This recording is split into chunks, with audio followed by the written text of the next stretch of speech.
Grimm's Fairy Tales, The Singing, Soaring Lark. There was once on a time, a man who was about to set out on a long journey. At parting he asked his 3 daughters what he should bring back for them. Whereupon the eldest wished for pearls, the second wished for diamonds, but the third said, "Dear father, I should like a singing, soaring lark." The father said, "Yes, if I can get it, you shall have it," kissed all 3, and set out. Now, when the time had come for him to return home, he had brought pearls and diamonds for the 2 eldest. But he had sought everywhere in vain for a singing, soaring lark for the youngest, and he was very unhappy about it, for she was his favorite child. Then his road lay through a forest, and in the midst of it was a splendid castle. Near the castle stood a tree, and quite on the top of the tree, he saw a singing, soaring lark. "Aha, you come just at the right moment," he said, quite delighted, and called to his servant to climb up and catch the little creature. But as he approached the tree, a lion leapt from beneath it, shook himself, and roared till the leaves on the tree trembled. "He who tries to steal my singing, soaring lark," he cried, "will I devour." Then the man said, "I did not know that the bird belonged to you. I will make amends for the wrong I have done, and ransom myself with a large sum of money, only spare my life." The lion said, "Nothing can save you, unless you will promise to give me for mine own what first meets you on your return home. But if you will do that, I will grant you your life, and you shall have the bird for your daughter, into the bargain." The man hesitated and said, "That might be my youngest daughter, she loves me best, and always runs to meet me on my return home." The servant, however, was terrified and said, "Why should your daughter be the very one to meet you? It might as easily be a cat, or dog." Then the man allowed himself to be persuaded, took the singing, soaring lark, and promised to give the lion whatsoever should first meet him on his return home. When he reached home and entered his house,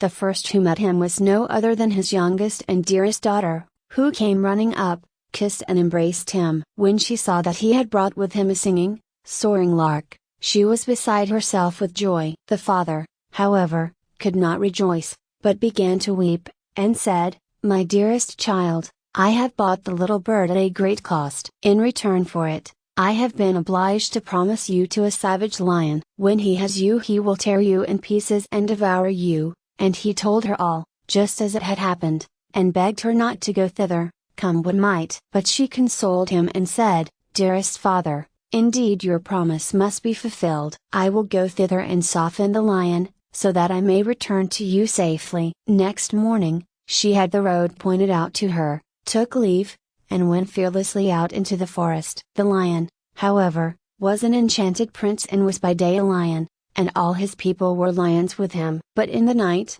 they resumed their natural human shapes. On her arrival, she was kindly received and led into the castle. When night came, the lion turned into a handsome man, and their wedding was celebrated with great magnificence. They lived happily together, remained awake at night, and slept in the daytime. One day, he came and said, "Tomorrow there is a feast in your father's house, because your eldest sister is to be married, and if you are inclined to go there, my lions shall conduct you." She said, "Yes, I should very much like to see my father again," and went thither, accompanied by the lions. There was great joy when she arrived, for they had all believed that she had been torn in pieces by the lion, and had long ceased to live. But she told them what a handsome husband she had, and how well off she was. She remained with them while the wedding feast lasted, and then went back again to the forest. When the second daughter was about to be married, and she was again invited to the wedding, she said to the lion,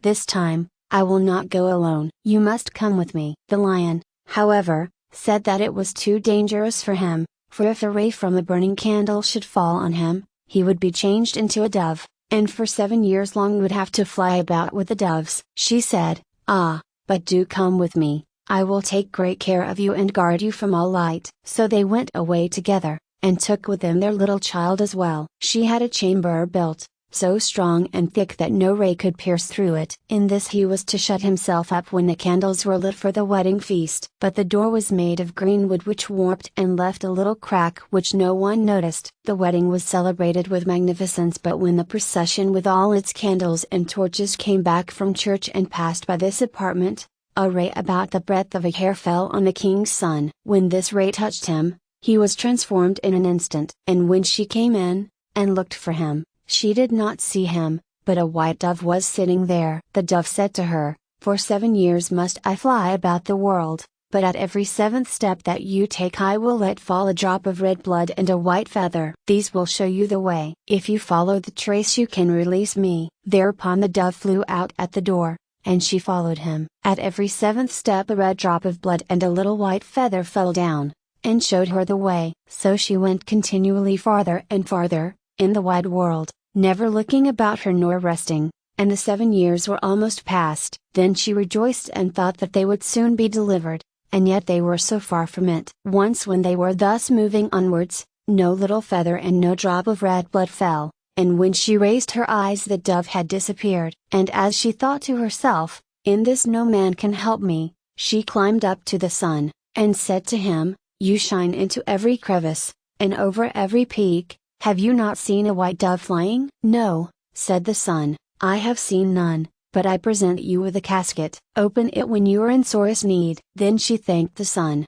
and went on until evening came and the moon appeared. She then asked her, "You shine the whole night through, and on every field and forest, have you not seen a white dove flying?" "No," said the moon, "I have seen no dove, but here I give you an egg. Break it when you are in great need." She thanked the moon, and went on until the night wind came up and blew on her. Then she said to it, "You blow over every tree and under every leaf, have you not seen a white dove flying?" "No," said the night wind, "I have seen none, but I will ask the 3 other winds, perhaps they have seen it." The east wind and the west wind came, and had seen nothing, but the south wind said, "I have seen the white dove, it has flown to the Red Sea, there it has become a lion again, for the 7 years are over." The lion is there fighting with a dragon. The dragon, however, is an enchanted princess. The night wind then said to her, "I will advise you. Go to the Red Sea, on the right bank are some tall reeds,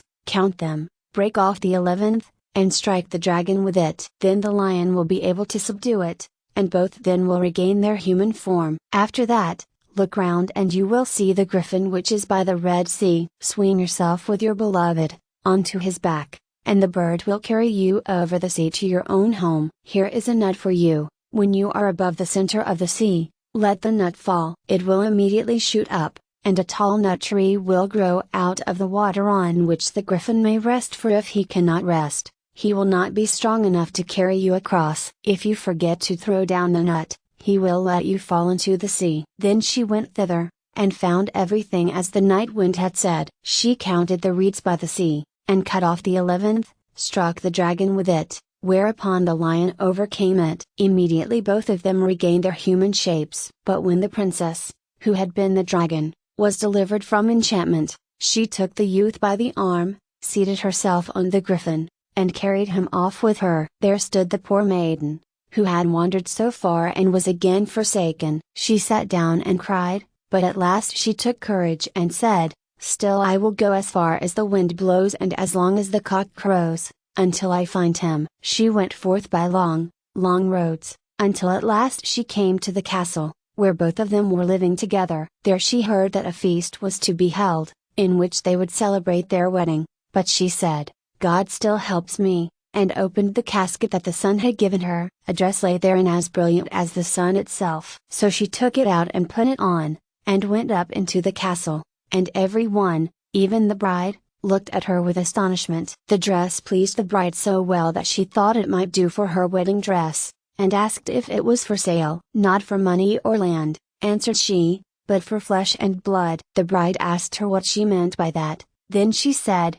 "Let me sleep a night in the chamber where the bridegroom sleeps." The bride would not, yet wanted very much to have the dress. At last she consented, but the page was to give the prince a sleeping draught. When it was night, and the youth was already asleep, she was led into the chamber. She seated herself on the bed and said, "I have followed you for 7 years. I have been to the sun and the moon, and the 4 winds, and have inquired for you and have helped you against the dragon. Will you, then, forget me?" But the prince slept so soundly that it only seemed to him as if the wind were whistling outside in the fir trees. When therefore day broke, she was led out again, and had to give up the golden dress. And as that had been of no avail, she was sad, went out into a meadow, sat down there, and wept. While she was sitting there, she thought of the egg which the moon had given her. She opened it, and there came out a clucking hen with 12 chickens all of gold. They ran about chirping, and crept again under the old hen's wings. Nothing more beautiful was ever seen in the world. She rose,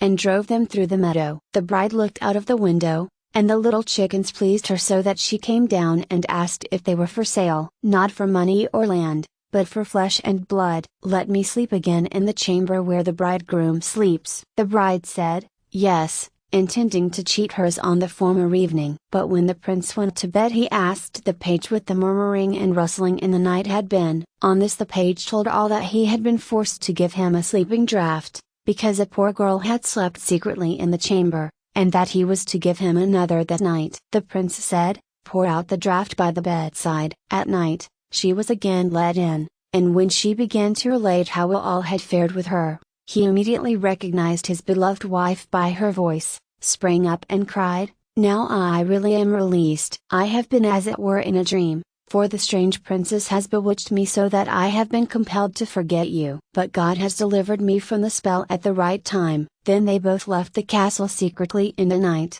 for they feared the father of the princess, who was a sorcerer. They seated themselves on the griffin which bore them across the Red Sea. When they were in the midst of it, she let fall the nut. Immediately a tall nut tree grew up, whereon the bird rested, and then carried them home, where they found their child, who had grown tall and beautiful. And they lived thenceforth happily until their death. The end.